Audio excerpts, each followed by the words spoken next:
জান্নাতের টিকিটখানা হাতে নিয়েছে ফাঁকা ফাও যে সে কামিয়াব হয়ে গেছে।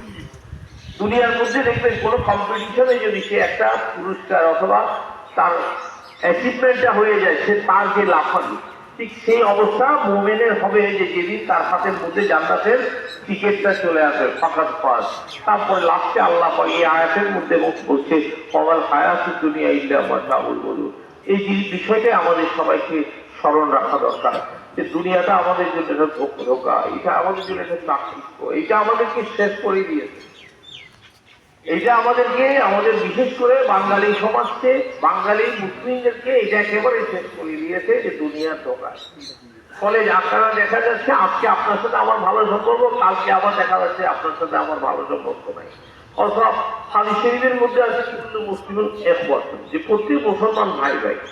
ফলে আমরা যদি এই বিষয়টা যদি ধারণ করতে না পারি, তাহলে আমি নিজেকে মুসলমান হিসেবে রাখি করতে পারবো না। আমার আপা, আমরা ওনাকে কানসুবু বলে রাখতাম সবসময়। ওনার ভালো নাম আমাদের জানা ছিল না, আমরা জানারও চেষ্টা করি না। আমাকে যেভাবে দেখেছি, আমরা যখনই ওনার কাছে আসতাম বা ওনাকে দেখতে আসি, কিছুদিন কয়েক বছর আগে আমি ওনাকে দেখে গেছি, উনি তখন অসুস্থ ছিলেন অনেক বেশি আর কি।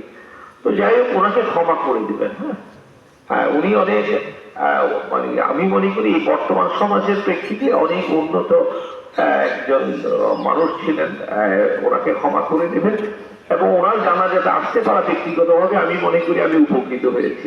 কারণ নেককার মানুষের জানাজাতে যে হাজির হওয়া, এটাও একটা বড় সৌভাগ্যের ব্যাপার।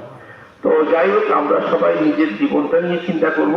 কারণ আপনারা আমার জন্য এই খাটটা অপেক্ষা করতেছে যে কখন কে উঠবো সেটা কেউ জানে না, কিন্তু যখন সময় আসবে তখনই কিন্তু উঠতে হবে। এখান থেকে স্কেপ করার বা নিজেকে লুকানোর কোনো সুযোগ নাই। আমি আর কথা বাড়াবো না, এখনই জানাজা হবে। আর আরেকটা জিনিস আপনাদের কি বলতে হয় সেটা হচ্ছে যে আমরা আসলে এবাদতের, এটা একটা এবাদত, এই জানাজা এটা একটা এবাদত, কিন্তু আমরা এবাদতের মানে গুরুত্বটা বুঝি না, তাই না? কারণ আমরা এখানে অনেকে আছে আপনি ফজরের নামাজটা পড়ি না, অনেকে আছে ফজরের নামাজটা পড়ি নাই। আমি এই মসজিদের সামনে দাঁড়ায় আপনাদেরকে বলতেছি, আপনি সারা জীবন যদি প্রত্যেকদিন এই 5 ওয়াক্তের 5টা জানাজা পড়েন আর কি, আজকে ফজরের নামাজের সাথে এই জানাজার কোনো মিল হবে না। কারণ আপনি না আসলেও জানাজা হয়ে যাবে। কেন? এটা একটা কেফায়া আমল, তাই না? কেফায়া আমল, ইমাম সাহেব আর 2 জন যদি হয় আর কি 5 জানাজা হয়ে যাবে। আমরা দেখেছি আমাদের দেশে যখন এই কোভিড আক্রান্ত হয়েছে, এটা এইভাবে হয়েছে, তাই না?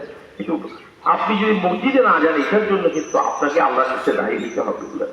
কারণ আমরা এখন বুঝতে পারছি যে এই যে আমরা আমাদের জীবনে অনেক যে মিস হয় নাই, এত গ্যারেন্টি দিয়ে বলা যাবে না। এখন আফসোস হচ্ছে যে কেন মিস করলাম, এখন আফসোস হচ্ছে যে কেন মিস করলাম। হ্যাঁ, তাহলে তো হয়তো অনেক কাজও হয়েছে, কাজা কেন করতে গেলাম, আমার তো সময় ছিল আমার কাছে। তো আমরা